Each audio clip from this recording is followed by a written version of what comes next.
Éco-rubrique. L'économie africaine en 5 minutes. Amis africains, bonjour. Je reviendrai avec vous aujourd'hui par rapport au rapport de la CNUSED concernant le développement en Afrique. Le développement économique, bien sûr, et sur la période de 2024, bien évidemment. Le rapport souligne 3 éléments principaux qui ont accentué la vulnérabilité des pays africains quant au développement économique et social. La première contrainte a trait à la dépendance au marché étranger. La deuxième contrainte est relative à la volatilité des exportations des matières premières. Et enfin, la troisième contrainte a une relation avec le niveau élevé de l'endettement dans les pays africains.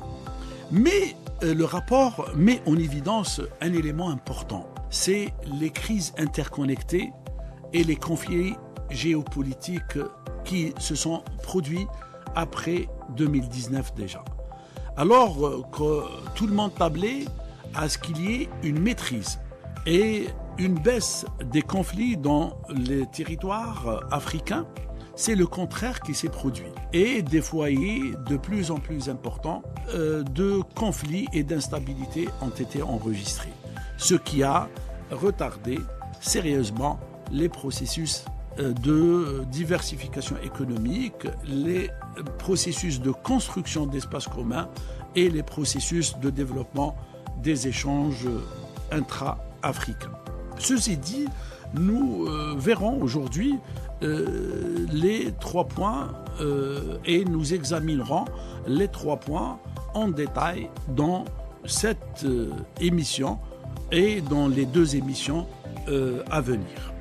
Concernant la dépendance au marché étranger, le rapport met en évidence que plus de 60% des pays africains dépendent d'une manière directe des revenus et des prix, surtout des matières premières, que ce soit du gaz ou du pétrole, que ce soit des matières premières comme du cacao ou autres.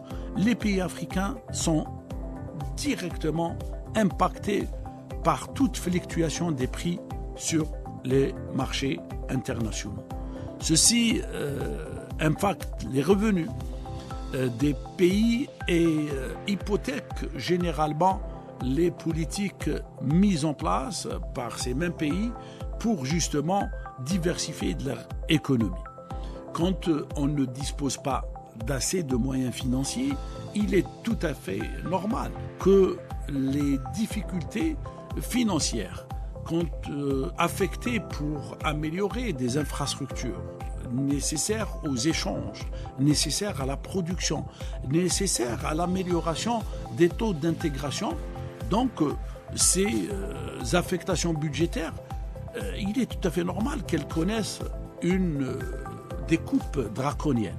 Et ceci a une seule manifestation sur le terrain, c'est que le train des réformes, le train de l'investissement ralentit.